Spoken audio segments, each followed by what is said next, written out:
Hello, my name is Jose Sanchez, and this time I'm going to talk about how important it is to defend our Christian principles on politics. Imagine a city or a country in which everything is corruption and immorality, in which the sin against the law of chastity prevails in all forms, such as fornication, adultery, and LGBT practices, and abortion is freely allowed.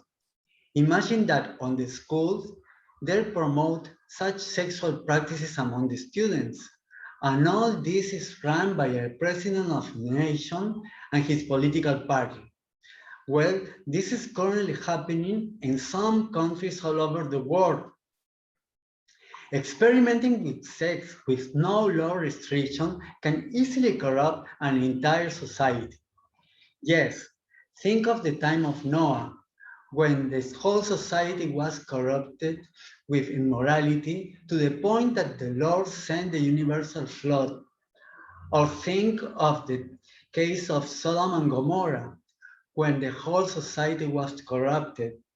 And think on this paragraph of the family, a proclamation to the world.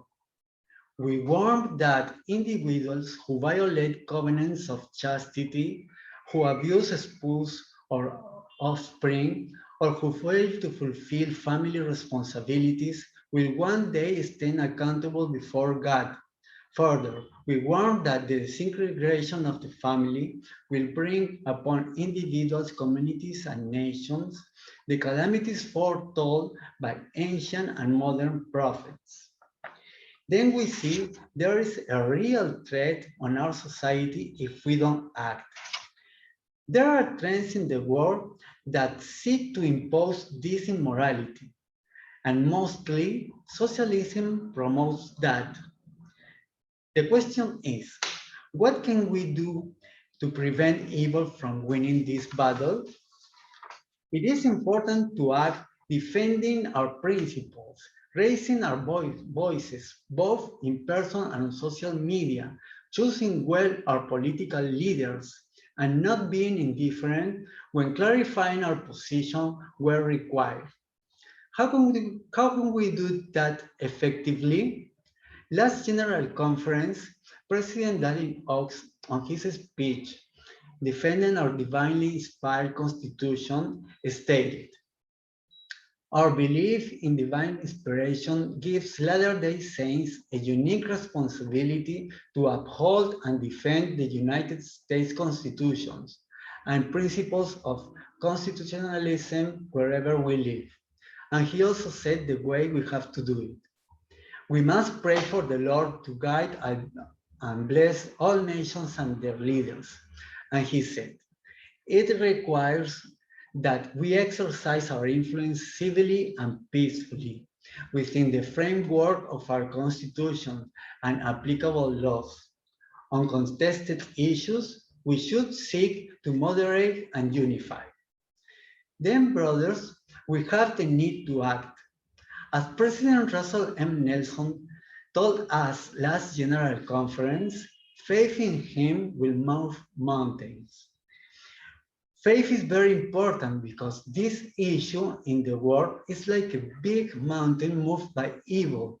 So we need to have the help of God.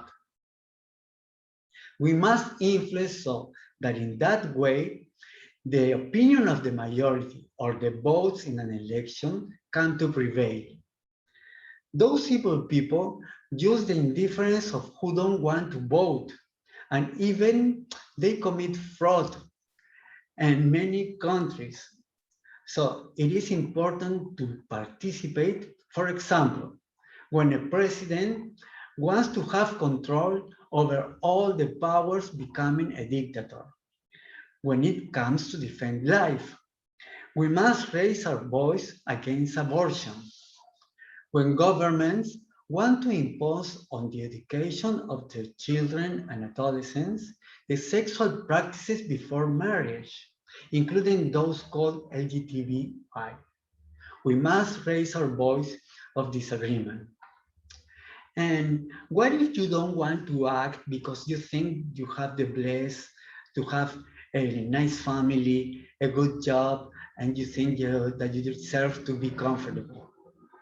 The truth is that a society can corrupt the children and young people despite all their good efforts at home, and can also corrupt adults promoting selfishness and infidelity. The salvation of your relatives and friends is being threatened, and you must act. If we don't act, evil will take advance. Let's see some examples.